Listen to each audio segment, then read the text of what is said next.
Hello friends, ओम श्री गणेशाय नमः। जय श्री कृष्ण। आप सभी का स्वागत है आपके अपने यूट्यूब चैनल पर। फ्रेंड्स, आज हम आपको इस वीडियो में बताने जा रहे हैं साल 2022 की चैत्र अमावस्या का शुभ मुहूर्त, पूजा विधि, महत्व और चैत्र अमावस्या की कथा के बारे में। फ्रेंड्स, वीडियो शुरू करने से पहले आपसे रिक्वेस्ट है, अगर आप हमारे चैनल पर नए हैं और आपने अभी तक चैनल को सब्सक्राइब नहीं किया है तो प्लीज़ सब्सक्राइब कीजिएगा चैनल को, साथ ही प्रेस कीजिएगा बेल आइकन को, जिससे नए वीडियो से रिलेटेड नोटिफिकेशन आपको तुरंत प्राप्त हो सके। और वीडियो पसंद आने पर वीडियो को लाइक और शेयर जरूर कीजिएगा ताकि सभी भक्तों को इस वीडियो का लाभ प्राप्त हो सके। और कमेंट बॉक्स में जय श्री कृष्णा जरूर लिखिएगा। हिंदू पंचांग के अनुसार चैत्र अमावस्या का दिन बहुत ही खास होता है। इसके बाद ही नवरात्रि का पर्व शुरू हो जाता है। वैसे तो हर महीने में अमावस्या तिथि आती है, लेकिन चैत्र माह में आने वाली इस तिथि का विशेष धार्मिक महत्व माना जाता है। इसके साथ ही हिंदुओं का नया साल शुरू हो जाता है। मान्यता है कि अमावस्या पर पितरों का तर्पण करने से पितृदोष से मुक्ति मिलती है। चैत्र अमावस्या के दिन नदी में स्नान दान करने से पुण्य की प्राप्ति होती है। इस दिन पितरों के लिए पिंड दान, तर्पण, श्राद्ध कर्म किए जाते हैं ताकि पितरों की आत्मा तृप्त हो सके और अपने वंश को सुखी जीवन का आशीर्वाद दे। अमावस्या के दिन पितरों की आत्मा की तृप्ति के लिए ब्राह्मणों को भोजन कराया जाता है। इन कार्यों को करने से पितृ दोष भी दूर होते हैं। चैत्र अमावस्या के दिन पीपल के पेड़ की पूजा करनी चाहिए और जल अर्पित करने के बाद दीपक जलाना चाहिए। इस बार चैत्र अमावस्या के दिन ब्रह्म एवं इंद्र योग बन रहा है। चैत्र अमावस्या के दिन ब्रह्म योग सुबह 9:37 तक है। इसके बाद इंद्र योग प्रारंभ हो जाता है। ये दोनों ही योग मांगलिक कार्यों के लिए शुभ माने जाते हैं। इस दिन सर्वार्थ सिद्धि योग और अमृत सिद्धि योग भी बन रहा है। यह योग सुबह 10:40 से शुरू हो रहे हैं और अगले दिन सुबह 6:10 तक रहेंगे। यह दोनों ही योग कार्यों को सिद्ध करने वाले। इस योग में शुभ कार्य करने से सफलता प्राप्त होती है।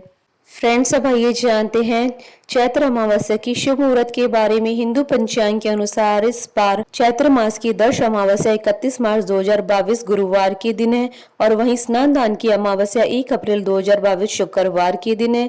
चैत्र कृष्ण अमावस्या तिथि प्रारंभ होगी 31 मार्च 2022 को दोपहर 12:22 पर और चैत्र कृष्ण अमावस्या तिथि का समापन होगा 1 अप्रैल 2022 को सुबह 11:53 पर। फ्रेंड्स, अब आइए जानते हैं चैत्र अमावस्या की पूजन विधि के बारे में। इस दिन सुबह जल्दी उठ जाएं और ब्रह्म मुहूर्त में पवित्र नदी, जलाशय या कुंड में स्नान करें। सूर्योदय के समय भगवान सूर्यदेव को जल अर्पित करें। इस दिन पितरों की आत्मा की शांति के लिए उपाय किए जाते हैं। इसके लिए कई लोग अमावस्या पर व्रत भी रखते हैं। इस दिन किसी पवित्र नदी या सरोवर में पितरों की शांति के लिए स्नान किया जाता है और तिल नदी में प्रवाहित किए जाते हैं। जब पितरों की तस्वीर लगी हुई है उसके नीचे के स्थान को साफ कर ले। इसके बाद वहां देसी घी का दीपक जलाएं। इसके बाद पूर्वजों की तस्वीर को सफेद चंदन का तिलक लगाएं, उन्हें सफेद फूल अर्पित करें। उसके बाद भगवान से पितरों की आत्मा की शांति के लिए प्रार्थना करें। उन्हें खीर और पूड़ी का भोग लगाएं। जरूरतमंदों को दान दक्षिणा जरूर दें और ब्राह्मणों को भोजन कराएं। उनके पैर छूकर आशीर्वाद प्राप्त करें। अंत में पितरों को लगाई गई खीर और पूड़ी को किसी गाय को खिला दें और प्रसाद स्वरूप उसे खुद भी ग्रहण करें। फ्रेंड्स, अब आइए प्रारंभ करें चैत्र अमावस्या की पौराणिक कथा। पौराणिक कथा के अनुसार एक नगरी में एक राजा राज करता था। उसकी प्रजा और परिवार के लोग सुखी थे।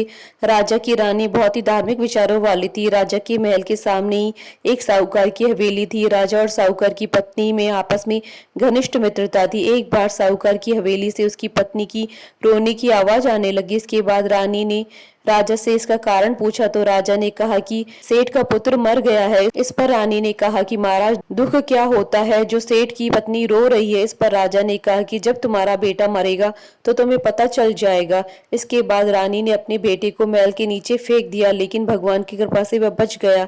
रानी ने फिर राजा से पूछा कि दुख क्या होता है। तब राजा ने कहा कि पड़ोसी राज्य में युद्ध हो रहा है, मैं भी उस युद्ध में अकेला जाऊंगा। जब तुम मेरे मरने का समाचार सुनोगी तब तुम्हें पता चलेगा। लेकिन रानी अमावस्या का व्रत करती थी, जिसकी वजह से राजा उस युद्ध को जीतकर वापस आ गया। इसके बाद राजा ने रानी से कहा कि अब हम गंगा माँ के दर्शन करने जाएंगे। तब मैं वहां जाकर गंगा नदी में कूद जाऊंगा, तब तुम्हें पता चलेगा कि दुख क्या होता है। भगवान शिव कैलाश पर बैठकर ये सब देख रहे थे। उन्होंने माता पार्वती से कहा कि आज मैं तुम्हें सुखी आत्मा के दर्शन करवाऊंगा, जिसके बाद भगवान शिव जी ने बकरे और माता पार्वती ने बकरी का रूप धारण किया। वह एक बावली के पास घास चढ़ने लगी। रानी ने जब उस बावली को देखा तो उसने कहा कि हम यहीं पर विश्राम करेंगे। रानी ने भगवान शिव और माता पार्वती की बातें सुन ली, जिसमें भगवान शिव माता पार्वती को कह रहे थे कि रानी ने अमावस्या का व्रत किया है, इसलिए इसे इस जन्म में कोई दुख नहीं मिलेगा। इसके बाद रानी को सब कुछ समझ आ गया। उसने यह बात राजा को बताई और वह मिलकर अमावस्या का व्रत करने लगे। बोले भगवान शंकर, माता पार्वती जी की जय, भगवान विष्णु जी की जय, सनातन धर्म की जय। हमारे साथ इस वीडियो में अंत तक बने रहने के लिए आपका धन्यवाद। ओम श्री गणेशाय नमः। जय श्री कृष्ण।